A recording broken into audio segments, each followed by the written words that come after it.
nome de Jesus nós oramos e nós te agradecemos. Amém. Senhor. Amém. Os irmãos podem sentar. Vamos continuar adorando a Deus também ao ouvir a palavra dele. Motivo de muita alegria nós podemos juntos celebrarmos o nosso Deus, aprendermos juntos e crescermos juntos. E nesse tempo que nós estamos, apesar de estarmos retornando, é um tempo de muita incerteza ainda. A gente não sabe realmente onde isso tudo vai chegar. Mas uma coisa é certa. Na verdade, duas coisas são certas. O mundo será outro. Tudo aquilo que a gente percebe de mundo, as coisas que nós vemos, que nós conectamos, ela vai ser diferente. Não tem como pensar o contrário. Mas, por outro lado, nós temos que ter a certeza de que nós estamos caminhando para a glória de Jesus, para resplendor da glória dele, da sua segunda vinda. Então, nada do que está acontecendo pegou Deus de surpresa.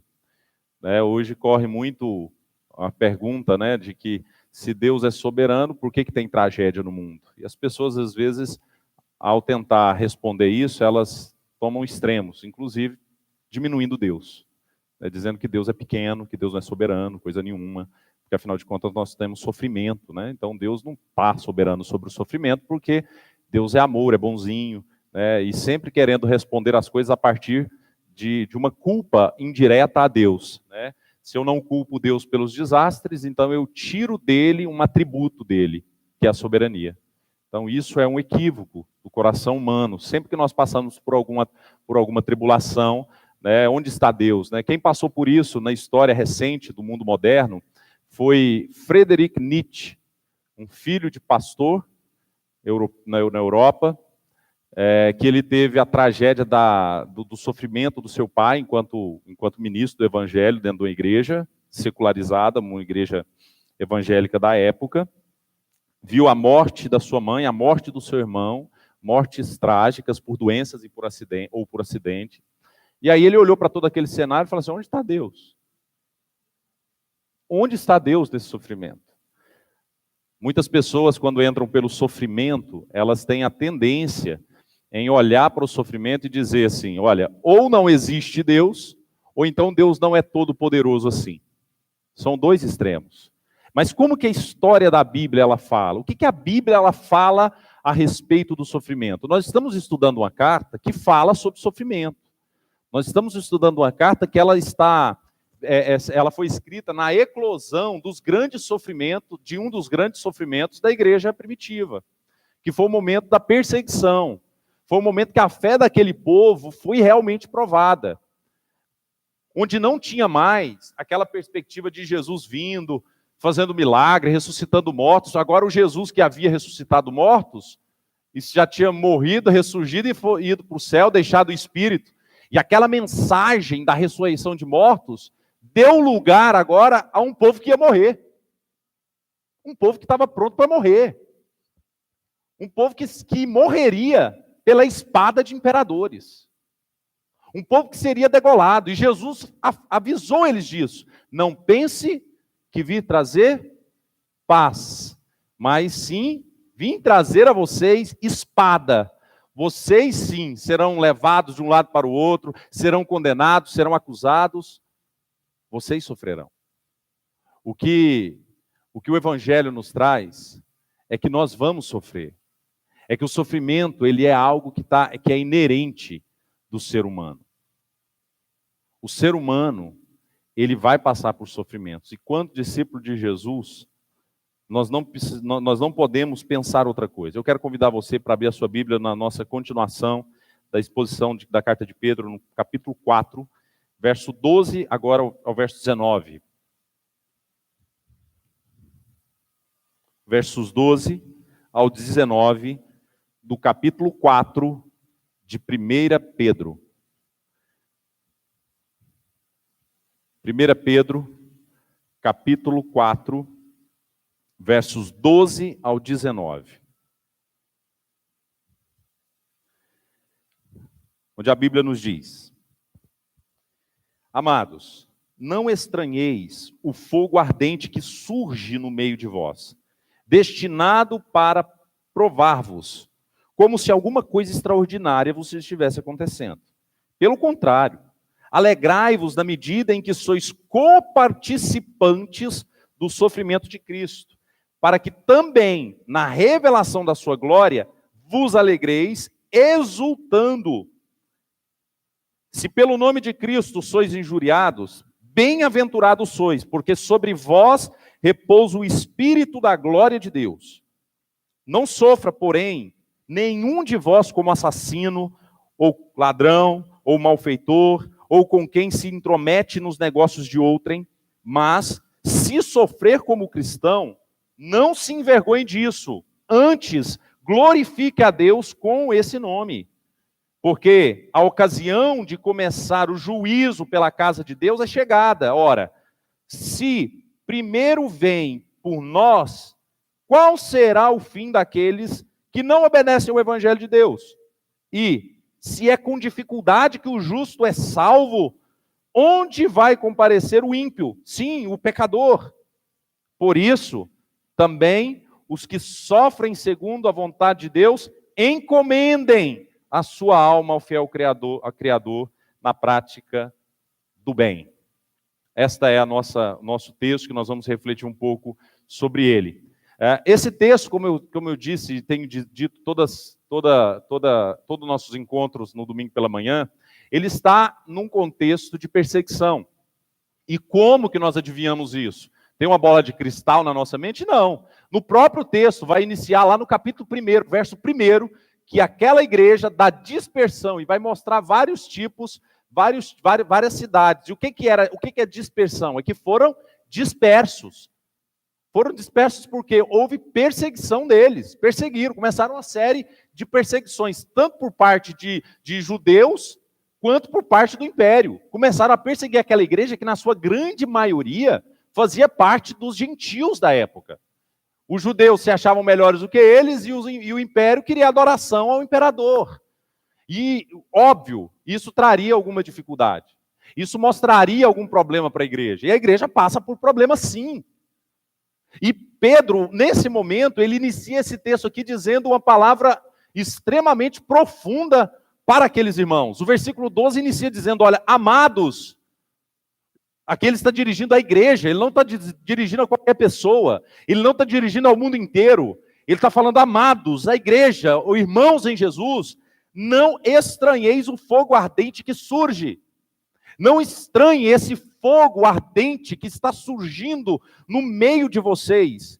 Pedro, ele vai dizer algo parecido quando ele diz lá no capítulo 1, se você está com a sua Bíblia aberta, lá no capítulo 1, verso 6, e nós falamos disso na semana passada, mencionamos também esse versículo, ele vai falar assim, ó, nisto exultais, embora no presente, por breve tempo, sejais contristados por várias provações. A ideia de Pedro ao dizer para eles assim, olha, no capítulo 4, verso 12, não estranhe o fogo ardente era as provas que eles estavam sendo submetidos a passar naquele momento. Perseguições, sofrimentos, dores, separação social, não queria dar oportunidade, as pessoas não davam oportunidades para os crentes na sociedade, simplesmente porque abraçaram o evangelho, simplesmente porque decidiram amar Jesus. Eram os maridos que não davam atenção para suas esposas e as consideravam traidoras, porque as mulheres decidiram amar a Jesus, porque as mulheres decidiram por Jesus, os maridos as excluíam. E por conta dessa exclusão, Pedro escreve essa carta para eles e fala para eles, olha, vocês, nesses sofrimentos que vocês estão passando por causa do nome de Jesus, não estranheis. O que você está achando? O que é o contrário de estranho? O contrário de estranho é conhecido. Ninguém disse que seria diferente, é isso que Pedro estava querendo dizer. Não pense que seria diferente. E aqui ele vai dizer, aí ele vai fechar o versículo dizendo, olha, destinado a provar-vos. Lembra lá do capítulo 1, lá quando ele fala contristados por várias provações? Então o fogo ardente, as dificuldades que eles estavam passando, que naquele momento, perseguições, inclusive podendo levá-los à morte, tinha um destino, prová-los, destinado a provar-vos. E aqui eu encontro a primeira verdade a respeito do sofrimento do cristão. A primeira verdade a respeito do sofrimento dos cristãos é que o sofrimento para o cristão é benéfico, não é maléfico. O sofrimento do discípulo de Cristo é visando o bem. Quando você vai lá para Tiago, capítulo 1, quando o texto nos diz lá assim, olha, tende por motivo de toda perseverança. Ora, a perseverança deve ter ação completa, para que sejais perfeitos, íntegros e em nada deficientes. A provação que Tiago está falando é no mesmo sentido de Pedro, tem um destino. Deus prova o teu povo, não é como aquela intenção assim, olha, vamos ver se a sua fé é boa mesmo, vamos ver se você mantém fiel. Não, o objetivo de Deus é aprovar. Você não está entrando numa prova que você pode reprovar. Deus, ele prova o seu povo com a intenção de aprová-los. É para a aprovação que serão provados. Por isso que ele diz isso aqui, olha, destinado a provar-vos, como se... E aí ele vai usar aquela palavra, né? Olha, tem esse destino e é benéfico, então não estranhe, como se alguma coisa extraordinária estivesse acontecendo, versículo 12. Como se estivesse acontecendo alguma coisa de outro mundo. Vocês estão desesperados por quê? Por que vocês estão desesperados? Porque tem gente morrendo queimado. Por que vocês estão desesperados? Isso aqui tinha um significado interessante para eles, forte, né? Pesado para eles. Nero queimava cristão vivo na porta do templo. Só porque decidiu amar Jesus. Não tinha emprego para crente lá. Imagina isso acontecendo no nosso tempo. E nós nos achamos esses perseguidos e sofredores, os cristãos sofredores por conta do Covid-19, né? Nossa, a igreja está sofrendo muito por conta do Covid. Que sofrimento que nada, sofrimento passou esse povo aqui. O que é sofrimento para nós? Ficamos uma temporada sem poder encontrar no templo, é ruim, eu acho isso ruim, é péssimo, né? Mas não é perseguição, não. Logo volta, o que é a dificuldade nossa? Colocar máscara? Que dificuldade é essa? Isso não é dificuldade. Aqui era fogo ardente, era morte, era corredor da morte. Imagina você, né? Nós estamos numa cidade onde a pecuária é muito forte. Imagina o corredor da morte de um bovino, lá no frigorífico, né? O corredor da morte, você entrou lá dentro, o caminho ali é morte, você vai morrer ali, você está entrando ali, vai um, vai outro, foi fulano agora foi o ciclano. Imagina, nós no corredor dessa morte, como se fôssemos animais. E quem estava nos esperando era o imperador.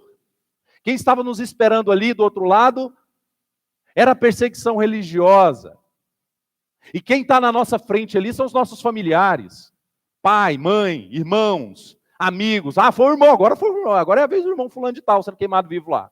E você está lá do outro lado, de repente acende um fogo, é o irmão que está pegando fogo. Por que eles estavam sofrendo isso? Porque amaram a Jesus. E eles estavam sofrendo de verdade. Sofrendo de verdade. Não era sofrimento assim, porque, olha, perdi minha mãe, perdi meu pai, perdi o meu filho, morreu alguém. Não era só esse sofrimento, não era um sofrimento apenas pela morte ou perda. Era um sofrimento por conta de uma decisão que levou eles a essa morte. E a decisão deles não era que eles foram ali roubar. A decisão deles é que eles amaram a Jesus. E aí, aqueles sofrimentos deles eram sofrimentos que eles precisavam entender como benéfico. O que Pedro está falando para eles era, olha, a perspectiva de vocês precisa mudar, gente. A perspectiva de vocês com relação a sofrimento, a dores, a perspectiva da fé de vocês precisa ser diferente diante do sofrimento. E é esse convite para nós hoje. A nossa perspectiva a respeito dos sofrimentos que passamos por conta do Evangelho, ou as provas que passamos na vida, tem que ser diferente. Eu sempre conto essa história dos dois homens na sacada do prédio, de repente começa a chover. Um olha para a lama, o outro olha para a graça de Deus que estava mandando a chuva naquele tempo que estava seco. Período de estiagem. A vida precisa ser olhada, a vida cristã na vida cristã, nós precisamos olhar para o sofrimento de uma forma diferente. Se eu não mudar, se a minha perspectiva sobre a minha vida com Jesus, a respeito do que é e qual o objetivo dos meus sofrimentos, ela não for mudada, possivelmente eu vou viver desesperado e achando que eu nunca deveria estar sofrendo, porque eu sou, afinal de contas, eu sou uma raridade. Eu sou a última Coca-Cola do deserto. Por que eu estou sofrendo se eu sou bom? Eu não mereço esse sofrimento. A nossa perspectiva a respeito do sofrimento não for alterada, não mudar, dos sofrimentos e das dores que passamos como discípulos de Jesus, nós vamos sempre nos acharmos as vítimas da sociedade. Pedro não escreve um tratado para eles lá e fala: vocês têm que buscar os seus direitos, vocês têm que exigir os direitos de vocês, vocês também são cidadãos romanos. Ah, vocês também são cidadãos, vocês também compreenderam o evangelho, mostra aí para a igreja que vocês também têm autoridade. Não, ele ensina para ele: olha, aceita o sofrimento, porque o sofrimento é benéfico, mude a perspectiva de vocês primeiro. Então, quando a gente fala de sofrimento para o cristão, primeira coisa que a gente tem que entender, a perspectiva do nosso sofrimento precisa mudar. A perspectiva do sofrimento para o cristão, ela precisa ser mudada. Certamente. Se nós mudarmos a nossa perspectiva a respeito do sofrimento, até as nossas canções na igreja serão transformadas. Até a música gospel será mudada. Eu não vou ter prazer mais numa glória pessoal, vou ter um prazer numa glória de Deus. Em ver a glória de Deus até no meu sofrimento, até nas minhas fraquezas, até quando eu erro. Eu vou começar a olhar e entender que tem um Deus que até nos meus erros, Ele me entende e me perdoa e me faz caminhar uma vida com Ele.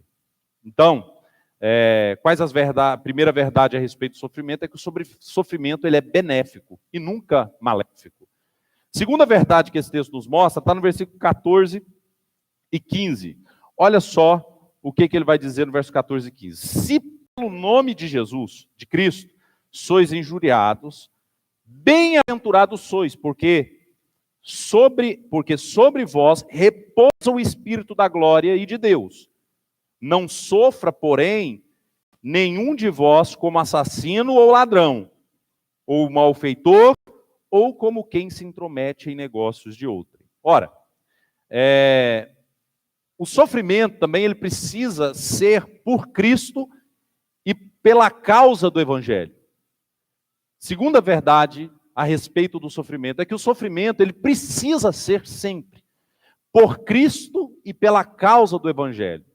O que Pedro está dizendo para eles? Ele inicia dizendo: olha, se pelo nome de Cristo vocês estão sendo injuriados, bem-aventurados sois, porque sobre vós repousa o Espírito da glória e de Deus.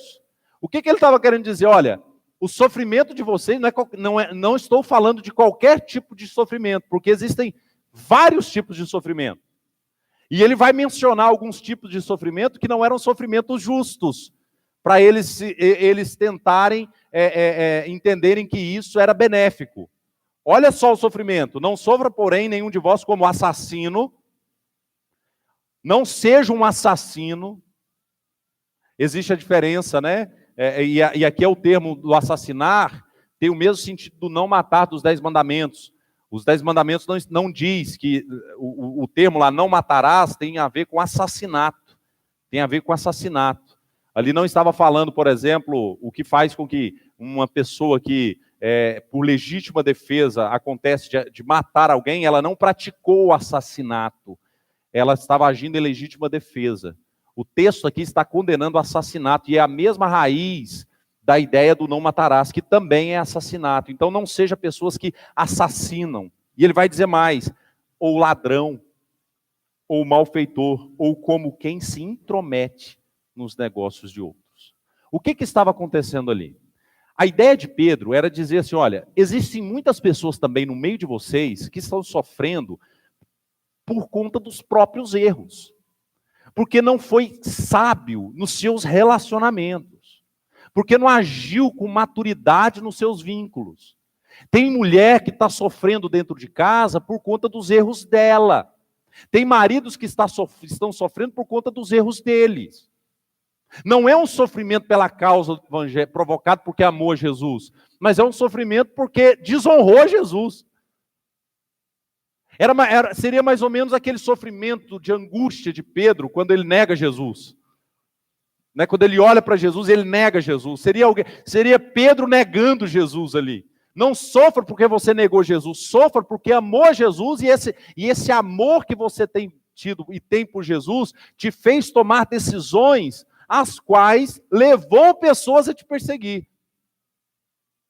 Não é um sofrimento provocado por um mau testemunho, né? O mau testemunho não é sofrimento, não deve ser a causa do nosso sofrimento.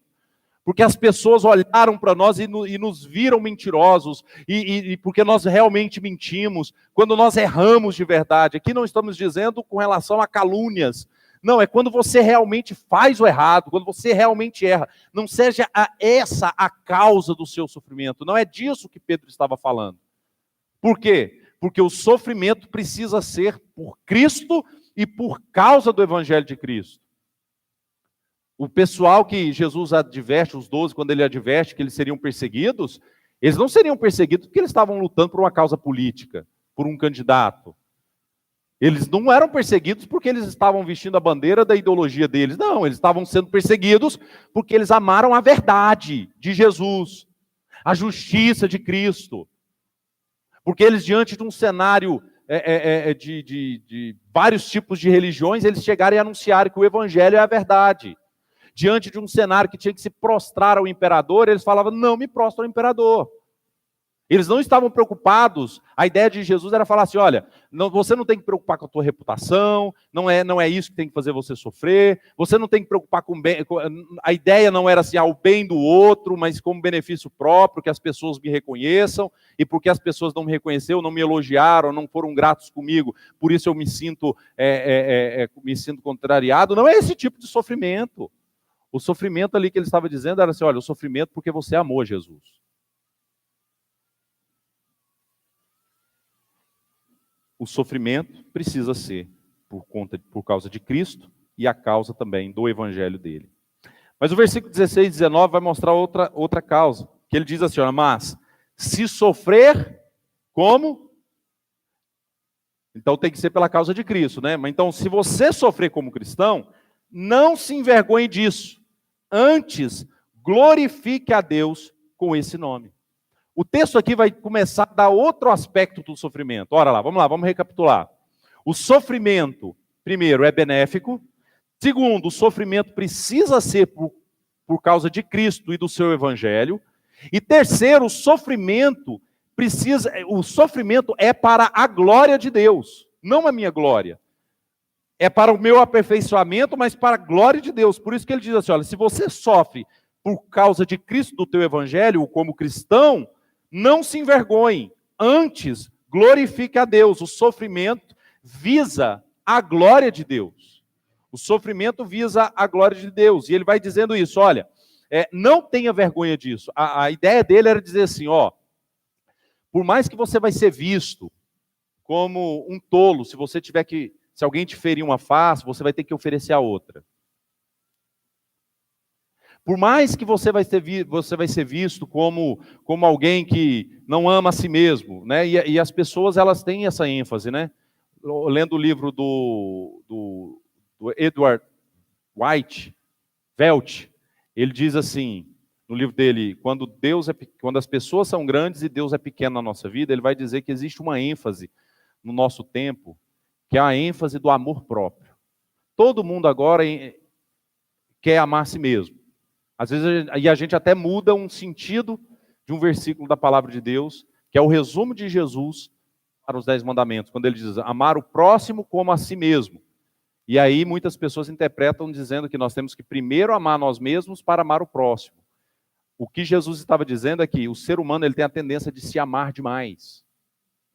O ser humano, naturalmente, depois que ele desconectou do homem, ele só pensa nele mesmo. O homem por mais que ele tente, na grande maioria da sua vida, por mais que em alguns momentos ele tenta pensar no outro, na grande maioria da sua vida, as suas decisões são decididas e dirigidas para si mesmo. Às vezes até com os nossos filhos nós somos assim. Nós decidimos a vida dos nossos filhos não a partir deles, por amor a eles somente, mas também por uma satisfação pessoal. E nós precisamos definir isso muito bem no nosso coração. Se eu não estou mais interessado em os meus desejos da vida deles, no caso os meus, ou se eu estou interessado na glória de Deus na vida deles. Qual que é a glória de Deus na vida deles? Por isso que a preocupação nossa com os nossos filhos, né, não é em quem que ele vai formar, mas é que homem de Deus ou que mulher de Deus eles serão. Nós estamos formando nossos filhos, e nós precisamos entender isso, que nós estamos formando os nossos filhos para a glória de Deus. Eu não estou preparando meu filho para ser um bom profissional. Eu preciso preparar meu filho, minha filha, para serem homem e mulher de Deus. É para isso que nós fomos chamados nesse mundo. E se as pessoas acham que isso é um absurdo, que isso é você diminuir, nós estamos pensando lá em cima. Nossa mente é outra. Ele pode ser um professor, ele pode ser alguém que trabalha na limpeza pública, ele pode ser um médico, ele pode ser um advogado, ele pode ser pastor, ele pode ser qualquer coisa no meio profissional. No entanto, o objetivo profissional ele é terciário, secundário, terciário.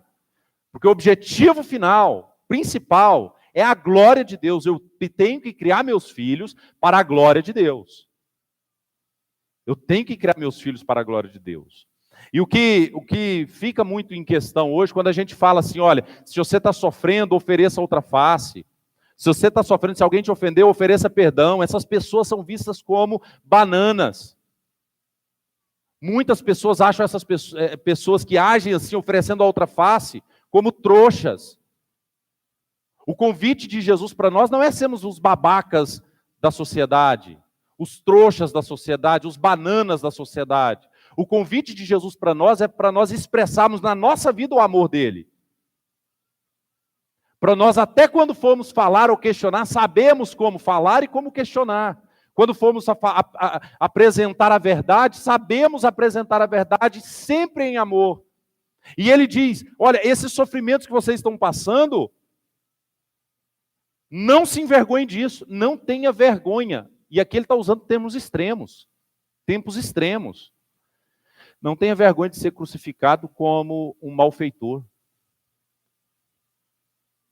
Não tenha vergonha disso. Não tenha vergonha de você ser condenado, assim como Cristo foi. Não tenha vergonha disso. A ideia dele era dizer que vocês precisavam e precisam olhar para tudo aquilo que vocês estão sofrendo e entender que Deus tem um propósito com cada uma dessas atitudes. E essas atitudes e essas situações, elas precisam visar a glória de Deus. Por que visa a glória de Deus? Olha o que vai dizer continuar dizendo o texto. Versículo 17. Porque a ocasião de começar o juízo pela casa de Deus é chegada. O que é esse juízo? O juízo era o sofrimento. O sofrimento que o cristão passa, ele passa, mas é só aqui. Ele vai sofrer, mas os discípulos de Cristo serão os únicos. E são os únicos que podem dizer assim, olha, não haverá mais noite ali. Não haverá tristeza nem dor. O juízo nosso é agora. A justiça de Cristo está sobre a nossa vida, mas ela não anula a ideia de que eu vou sofrer aqui. O sofrimento é uma realidade. E na vida do cristão, ela é para a glória de Deus. Por isso que ele vai continuar dizendo, olha, ora, se primeiro vem por nós, qual será o fim daqueles que não obedecem ao Evangelho? Ou seja, se por nós vem sofrimento aqui na terra, e aí o verso 18 vai dizer, e se é com muita dificuldade que o justo é salvo, onde vai comparecer o ímpio? Sim, o pecador. A ideia dele era falar assim, olha, se nós estamos aqui nesse mundo, sofremos, e entendemos isso desse sofrimento, imagina o que vai ser do ímpio que não se converte. O discípulo de Cristo sofre, e sofre para a glória de Deus. Imagina como será o sofrimento, porque Pedro estava querendo dizer, olha, Está vendo esse sofrimento que vocês estão passando aqui? Nem se compara o dia que a ira de Deus ser descarregada e lançar todos os anjos do inferno, de Satanás e seus anjos no inferno, todos aqueles que não se renderam a Jesus, quando todas essas pessoas forem jogadas ali. Imagina o sofrimento que verão. Se nós, sendo discípulos, sofremos nesse mundo, imagina quem não é discípulo, o que eles sofrerão depois do aqui e agora. Por isso que aí o verso 19, qual que é o remédio para isso? Para expressar a glória de Deus quando nós estamos sofrendo. O que nós fazemos? Falamos que Deus não é soberano? Falamos que o mundo jaz do maligno? O que que Jó fez quando ele estava sofrendo? Olhou para Deus e conversou com Deus e não atribuiu nada do que estava acontecendo na vida dele ao diabo. Se você ler os 42 capítulos de Jó, você vai encontrar um sofredor que em toda a dificuldade dele, em nenhum momento, ele levantou a voz para dizer: o diabo está atacando a minha vida. Você sabe o que ele fez quando ele perdeu os filhos dele todos? Deus me deu e ele mesmo tomou. Louvado seja o nome do Senhor. Você sabe o que ele faz lá no Salmo 40, no Jó 42? Bem sei que tudo podes e nenhum dos teus planos podem ser frustrados. Está lá na sua Bíblia, Jó 42. Bem sei que tudo podes, e nenhum dos seus planos pode ser frustrado. Você sabe que ele tá, em que contexto que ele estava? Sofrimento, morte de família, morte de filhos. Ele olhou para tudo isso e disse assim: olha, eu não entendo. O que ele estava querendo dizer? Eu não sei, eu não entendo. A minha mente humana não consegue entender, mas eu sei que Deus é soberano. Antes dele fazer essa oração, ele disse assim, ó: eu sei que o meu Redentor vive e que, por certo, se levantará. Está vendo um sofrimento que revela a glória de Deus? O cristão, ele tem que olhar para o sofrimento e falar assim: olha, é o alto-falante de Deus, dizendo que o ser humano precisa se reconectar. Que o ser humano está desconectado de Deus. É Deus anunciando: olha o que vocês fizeram. Olha onde estão, onde a desconexão do Éden levou o ser humano. Mas tudo isso está no controle dele. E por isso que ele vai dizer assim: qual que é o remédio? O que nós temos que fazer enquanto discípulos? Por isso, também os que sofrem segundo a vontade de Deus, os que sofrem segundo que vontade? Satanás? Segundo a vontade de Deus. Deus é Senhor sobre tudo, inclusive sobre o sofrimento. O que ele tem que fazer? Agora chegou a hora.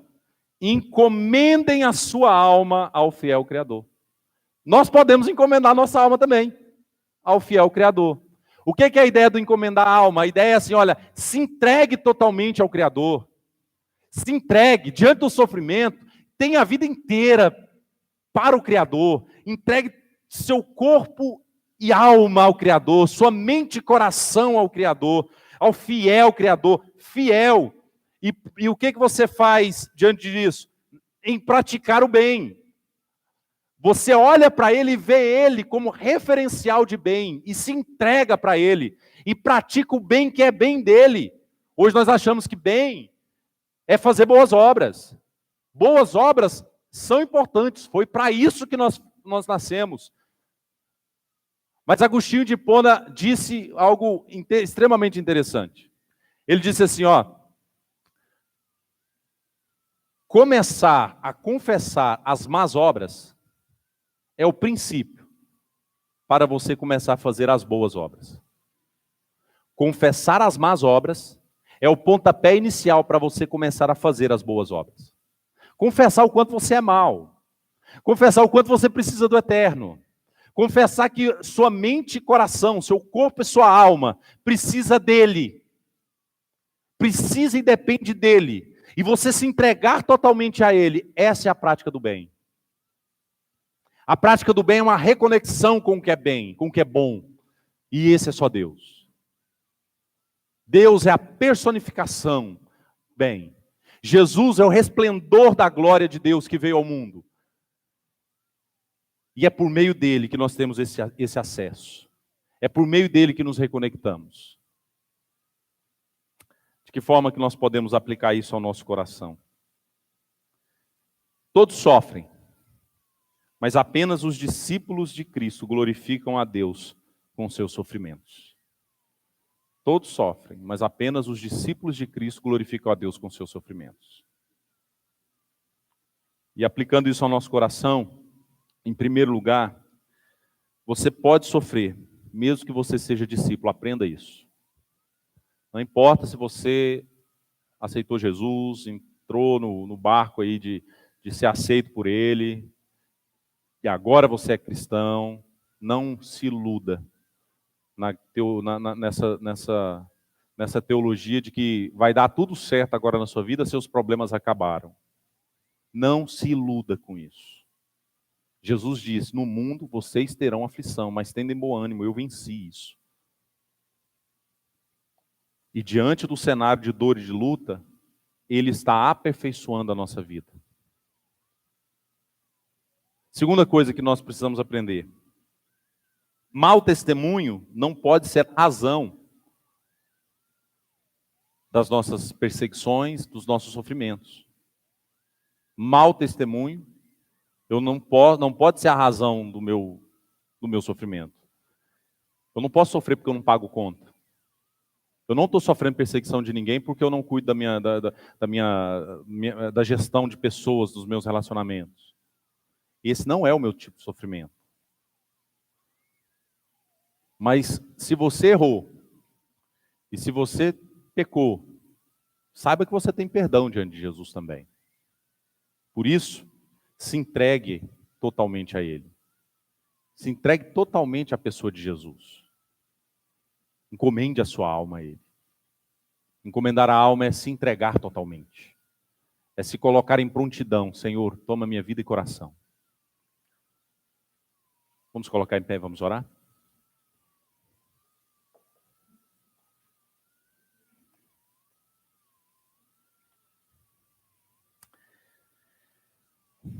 Pai, no nome de Jesus, temos, ó Deus, muitas coisas do nosso coração que precisam ser revistas, que precisam ser realinhadas, que precisam ser moldadas. Portanto, Deus, trabalhe o nosso coração para que possamos, dentro de nós, compreender o sofrimento, compreender as nossas lutas, compreender, Deus, o quanto nós somos falhos, o quanto nós somos pecadores. Mas uma vez, ó Deus, que reconhecemos o quanto somos falhos, que possamos, ó Deus amado, olhar para toda essa realidade de sofrimento, que passamos por amar o Senhor, por querer e decidir agir como Jesus agiria no nosso lugar, de querer tomar as mesmas decisões pautadas nas palavras de Jesus. Ajude os seus servos, Deus. Dê força, fortaleça esses corações para vencer tantas coisas, para vencer as ansiedades da vida, as buscas por reconhecimento que às vezes nós queremos. Quando não compreendemos o tempo do Senhor, nos angustiamos, Senhor. E essas lutas pesam no nosso coração e trazem para nós, ó Deus, sobrecarga. E vidas, ó Deus amado, ficam angustiadas, amarguradas, sofrem profundamente as dificuldades da vida. Deus, em nome de Jesus, cada pessoa que está nos acompanhando nesse momento aqui pelas redes sociais e que ouvirão essa mensagem, possam olhar para o sofrimento de uma forma diferente, entendendo que há um benefício no sofrimento e esse benefício vem do alto. Que o sofrimento é por amor ao Senhor sempre. Nós precisamos decidir amar o Senhor. E nós precisamos, ó Deus amado, desse caminho de entrega total ao Senhor. E se há compartimentos na nossa vida em que nós, ó Deus, queremos fechar para o Senhor, compartimentos que não nos permitimos entregar, que em nome de Jesus, hoje possa ser um dia de entrega de coração, e vidas que estão nos ouvindo possam se render ao Senhor, se entregar ao Senhor, entregar todo o seu corpo, a alma ao Senhor. E no nome de Jesus, experimentar a boa, santa e agradável vontade do Senhor. No nome de Jesus. Assim eu oro. Amém.